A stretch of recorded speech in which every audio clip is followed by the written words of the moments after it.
Wellesley की सहायक संधि प्रणाली देखेंगे हम। वेलेजली की जो सहायक संधि प्रणाली है, सहायक संधि प्रणाली की जो झलक दिखाई देती है हमको, इसकी जो झलक दिखाई देती है वो डुप्ले की नीति में दिखाई देती है। तो इसकी एक तरीके से शुरुआत जो की थी वो डुप्ले ने की थी। डुप्ले ने जो द्वितीय कर्नाटक वार हुआ, ठीक है, तो उस समय डुप्ले ने पहली बार भारतीय नरेशों को किराए पर सेना उपलब्ध कराई, ठीक है। जो हैदराबाद और कर्नाटक के लिए युद्ध हुआ था तो उसमें डुप्ले ने पहली बार किराए पर सेना उपलब्ध कराई, और इसमें शर्त यह होती थी कि जो देसी नरेश थे, जो भारत में राजा थे, तो आपस में हमेशा लड़ते रहते थे। तो डुप्ले को यह लगा कि अगर देसी नरेशों को हम अपनी सेना किराए पे उपलब्ध करा दें, यानी उस सेना का खर्च जो है वो देसी नरेश उठाएं, बदले में जो फ्रेंच सेना थी वो उस देसी नरेश की सहायता करती थी युद्ध में। तो ये पहली बार डुप्ले ने किया था, जब उसने हैदराबाद में मुजफ्फर जंग को इस तरीके की सहायक सेना दी, और कर्नाटक में जो वहां के अनवरुद्दीन नवाब थे उनके खिलाफ चांदा साहब को जब उसने सहायता दी थी। तो सबसे पहले जो सहायक संधि प्रणाली की झलक इस तरीके की दिखाई देती है वो डुप्ले की नीति में दिखाई देती है। उसी ने पहली बार किराए पर सेना उपलब्ध कराई। बाद में इस पॉलिसी को आगे बढ़ाया क्लाइव ने, और क्लाइव ने पहली बार जो सहायक संधि की वो की अवध से। इसलिए माना भी जाता है कि अगर वेलेजली से पहले देखा जाए तो पहली सहायक संधि ये हुई थी अवध के नवाब सुजाउद्दौला से।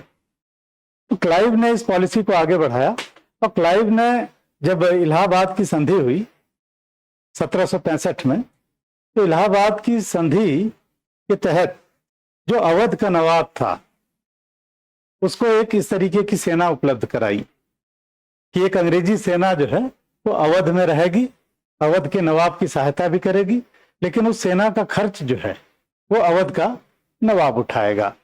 इससे एक चीज बढ़िया हो जाती थी कि भाई खर्चा वो देसी नरेश करेगा, लेकिन ये सेना जो है वो सेना अंग्रेजों की है। तो पहले डुप्ले की नीति में झलक दिखाई दी, शुरुआत इसने की। क्लाइव ने इसको आगे बढ़ाया और पहली सहायक संधि इस तरीके की अवध से की। लेकिन सहायक संधि प्रणाली जो है इसको एक पॉलिसी के रूप में लागू किया वेलेजली ने। तो एक पॉलिसी के रूप में, एक नीति के रूप में वेलेजली ने, एक पॉलिसी के रूप में, एक नीति के रूप में इसको वेलेजली ने आगे बढ़ाया। अब वेलेजली ने जो सहायक संधि प्रणाली शुरू की उसके पीछे कारण क्या थे, तो हम देखेंगे कि वेलेजली जब गवर्नर जनरल बन के आया तो उस समय कई समस्याएं थी। जैसे वेलेजली के ठीक पहले गवर्नर जनरल थे सर जॉन शोर, और सर जॉन शोर ने भारतीय जो नरेश थे, तो भारतीय नरेशों के संदर्भ में सर जॉन शोर ने अहस्तक्षेप की नीति अपनाई थी कि भाई भारतीय नरेशों के संदर्भ में हमको हस्तक्षेप नहीं करना। तो एक तो हस्तक्षेप की नीति अपनाई है उधर। दूसरी तरफ जो टीपू सुल्तान था, टीपू सुल्तान लगातार अपनी ताकत बढ़ा रहा था, और टीपू सुल्तान जगह जगह अपने दूत मंडल भी भेज रहा था। या टीपू सुल्तान ने चाहे मिस्र हो, चाहे रूस हो, चाहे फ्रांस हो, इन सब की मदद लेने का प्रयास किया जो है। फिर वेलेजली के समय एक ये भी समस्या थी कि अफगानिस्तान तक रूस का प्रभाव था। तो एक तो रूस का भय था, दूसरा नेपोलियन तबाही मचा रहा था फ्रांस में, तो नेपोलियन का भी भय बना हुआ था, क्योंकि वेलेजली को यह लगता था कि जो देसी नरेश हैं ये कहीं ऐसा ना हो कि देसी नरेश या टीपू सुल्तान जो है ये फ्रांस के नेपोलियन से मदद ले ले। अगर फ्रांस के नेपोलियन से मदद ले लेगा तो फिर हमको बोरिया बिस्तर बांधना पड़ेगा। तो बेलेजली की सहायक संधि के पीछे एक तो फ्रांस और रूस का भय काम कर रहा है, ठीक है। दूसरा कि ये चाहता था कि यहां पे देसी नरेशों को कमजोर कर दिया जाए, क्योंकि अगर आंतरिक रूप से अगर मजबूत हो गया भाई, पहले तो घर के अंदर आप मजबूत होइए। तो बेलेजली का ये मानना था कि अगर हम सक्रिय हस्तक्षेप की नीति अपनाते हैं और देसी नरेशों को कमजोर कर देते हैं यहाँ, तो हम बाह्य मोर्चों पर आराम से लड़ सकते हैं।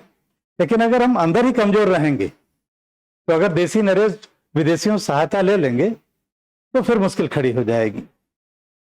तो ये कारण था सहायक संधि प्रणाली के पीछे, ठीक। तो सहायक संधि प्रणाली जो बेलेजली की है, एक पॉलिसी के रूप में सहायक संधि प्रणाली को बेलेजली ने लागू किया और बेलेजली ने सर जॉन सोर की अहस्तक्षेप की जो नीति थी उसकी जगह सक्रिय हस्तक्षेप की नीति अपनाई देसी नरेशों के संदर्भ में।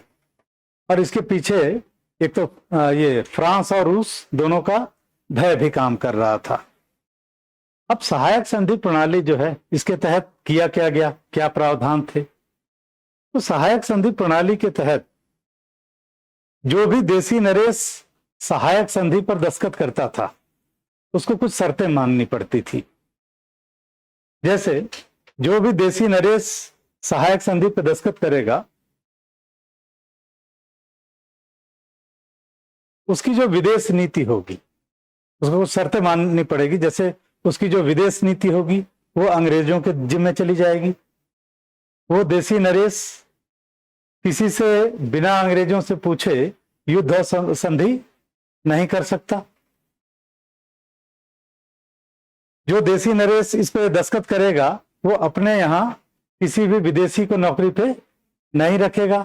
नहीं तो जो भारत के देसी नरेश होते थे वो फ्रांसीसियों को अपने यहाँ रख लेते थे नौकरी पे, और फ्रांसीसी इनकी सेनाओं को अंग्रेजी ढंग से ट्रेंड कर देते थे। तो इसमें एक शर्त यह भी थी कि देसी नरेश जो सहायक संधि स्वीकार करेगा, एक तो उसकी विदेश नीति अंग्रेजों के जिम्मे चली जाएगी, वो देसी नरेश किसी से युद्ध और समझौता नहीं कर सकता बिना इनसे पूछे, फिर किसी विदेशी को अपने यहां नौकरी पर नहीं रखेगा।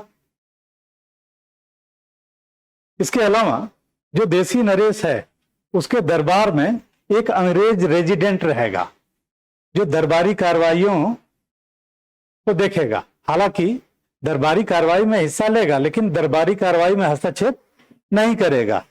आप देखें ना कि धारावाहिकों में आपने देखा होगा कि दरबार में एक अंग्रेज बैठा रहता था, रानी लक्ष्मीबाई वगैरह की, ठीक। तो अंग्रेज रेजिडेंट जो है ये हस्तक्षेप नहीं करेगा, ऐसा इसमें था, लेकिन हस्तक्षेप करते थे। और जो देसी नरेश सहायक संधि पर दस्तखत करेगा उसके राज्य में एक सहायक सेना रखी जाएगी, एक अंग्रेजी सेना की टुकड़ी होगी जो उस देसी नरेश की सुरक्षा करेगी। तो इस तरीके से ये शर्तें थी। और ये जो सहायक सेना रखी जाएगी उसका खर्च वो देसी नरेश उठाएगा, या तो नगद दे दे और या तो फिर कोई जमीन का टुकड़ा दे दे, ठीक है। तो चाहे भू राजस्व के रूप में और चाहे फिर नगद दे दे। और ये सारी शर्तें मानने पर उस देसी नरेश की सुरक्षा का जिम्मा अंग्रेजों का हो जाता था, ठीक। तो ये थी सहायक संधि प्रणाली। अब सहायक संधि प्रणाली के लाभ क्या हुए?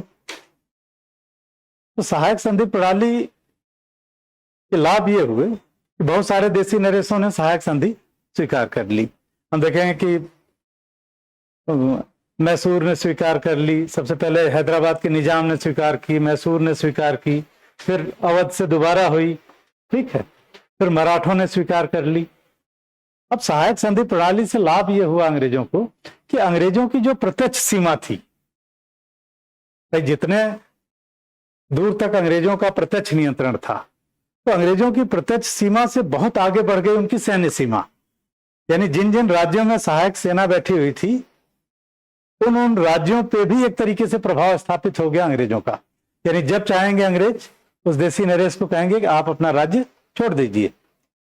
और देसी नरेश कुछ कर भी नहीं सकते, क्योंकि वहां पे सेना कौन सी है? अंग्रेजी सेना है, जिसने सुरक्षा का भार ले रखा है, वही गिरफ्तार कर लेंगे। तो अंग्रेजों की जो प्रत्यक्ष सीमा थी उसके बहुत आगे बढ़ गई उनकी सैन्य सीमा। तो एक तो ये लाभ हुआ।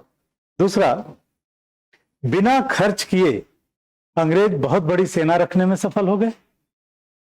भाई खर्चा, ये जो पॉलिसी है वो इस तरीके की है कि वो कहते हैं ना कि हर्रे लगे न फिटकरी रंग चोखा, यानी अंग्रेजों का कुछ भी खर्च नहीं होना है, लेकिन 5,000 इनके यहाँ, 5,000 उनके यहाँ, 5,000 उनके यहाँ, तो इस तरीके से एक बड़ी सेना रख सकते थे अंग्रेज। तीसरी चीज कि फ्रांसीसी जो है, फ्रांसीसी हार तो गए थे, लेकिन फ्रांसीसी देसी नरेशों की सेनाओं में भर्ती होकर उनकी सेनाओं को अंग्रेजी रंग में प्रशिक्षित कर देते थे। लेकिन सहायक संधि में एक शर्त यह भी थी कि कोई देसी नरेश अपने यहाँ विदेशी को नौकरी पे नहीं रखेगा, तो इस समस्या का भी निजात हो गया। ठीक। और सबसे बड़ी चीज ये हुई, अच्छा देसी नरेशों को भी लाभ हुआ कि आपस में लड़ते रहते थे देसी नरेश, और हर देसी नरेश डरता रहता था कहीं कोई कब्जा ना कर ले, तो ये भी अपने सुरक्षा के प्रति आश्वस्त हो गए। लेकिन सहायक संधि प्रणाली जो है उसका बहुत बड़ा खामियाजा ये हुआ देसी नरेशों को कि देसी नरेश ये पंगु हो गए, क्योंकि अभी निश्चिंत हो गए, भाई ठीक है अब तो सुरक्षित है, युद्ध बंद हो गए, तो देसी नरेश पंगु हो गए एक तरीके से। और इसी नीति का चरम बाद में दिखाई दिया डलहौजी की राज्य हड़प नीति में, जब डलहौजी ने बिना युद्ध किए, ये जितने भी सहायक संधि वाले राज्य थे अधिकतर को बिना युद्ध लड़े हुए उसने मिला लिया ब्रिटिश राज्य में। तो ये सहायक संधि प्रणाली है और ये इसका नुकसान हुआ, क्योंकि हम देखेंगे कि जब डलहौजी आया था, अवध को तो केवल संदेश भिजवा दिया कि आप राज्य खाली कर दीजिए, और अवध का नवाब कुछ नहीं कर पाया। सतारा, उदयपुर, बघाट, संभलपुर, ये सारे राज्यों में केवल अंग्रेजों ने कहा कि आप छोड़ दीजिए गद्दी। विरोध कर ही नहीं सकता था, क्योंकि शासक अगर विरोध करेगा कहेगा हम नहीं मानेंगे, तो अपनी सेना को ही तो आदेश देगा कि हम अपनी सेना से अटैक करेंगे। अब सेना किसकी? अंग्रेजों की। तो कहेगी कहां अटैक करने जा रहे हैं, खुद ही गिरफ्तार कर लेगी। तो ये सहायक संधि प्रणाली का नुकसान हुआ भारतीय नरेशों के संदर्भ में। तो ये सहायक संधि प्रणाली है।